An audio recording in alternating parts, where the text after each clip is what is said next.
How would I describe myself? Well, incredibly handsome, for one. I can't even say that with a straight. I love to have fun, and I love that to kind of show through in my music. I think like early on, I was really drawn to just like these singer-songwriters. Like Stephen Curtis Chapman influenced me when I was growing up, and Toby Mac, which they're pretty different, but I love like straight up singer-songwriters, but then I love like kind of everything else. I started in music. I started as a polka singer, and so I've got like a deep heritage. It's that's kind of my roots is polka. I'm just kidding. That's not true. You know what's funny is when I first moved to Nashville, I met with these record labels and I tried to get a record deal. So there was a time where I tried to be like this brooding, like serious rock star, and it was like just wasn't working for me, you know.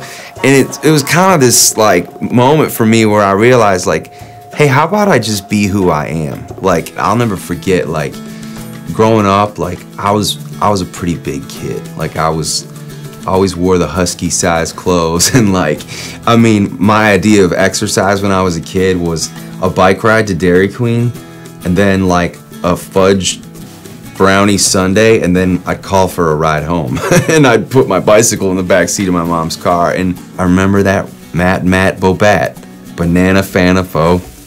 You know, it was like, I remember that, and identity became kind of a big thing for me. My image became a big thing for me. Through high school, okay, it was like I wanted to be popular. I wanted to be, you know, strong so I could be successful in sports, and I wanted to be this and that. And by my senior year, I was the captain of the football team and captain of the baseball team, and I was the homecoming king, and I had a girlfriend, and oh yeah, I was a Christian too.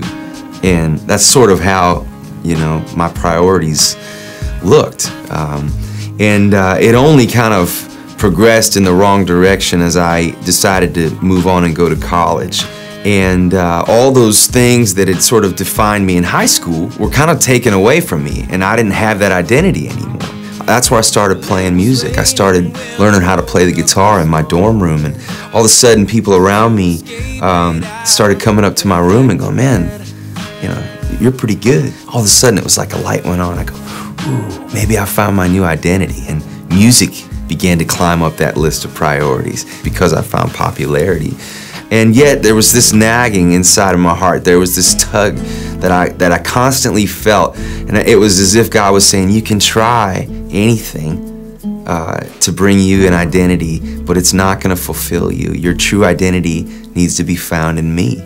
And I knew that, even though I would try time and again to kind of find my identity in other things. And then I moved to Nashville, and it's like I'm going in to meet with my record label, and I get this feeling like, well, is my hair right, or is my, you know, do I look the part? And it's like, it so does not matter. And I think that's been a big struggle for me, and it still is. Oh, but you're the one who looks at me and sees what I was meant to be. I get a lot of messages to my website, you know, about a young kid who's battling an eating disorder, you know, because somewhere along the line, they had a moment like Fat Matt did, you know, and it scarred them. And it's given them this sort of, you know, misguided view of how they need to look and how they need to present themselves into the world. Well, guess what? I just told you that when I was in 4th grade, I was Fat Matt. So there you have it.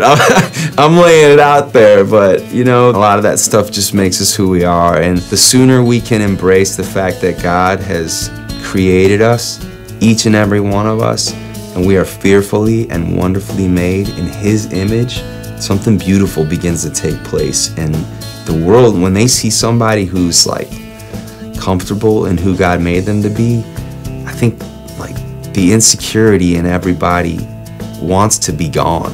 The security is not going to be found in a plastic surgery or an eating disorder. It's going to be found in embracing who God made you to be and knowing that that's enough, because that's enough for God.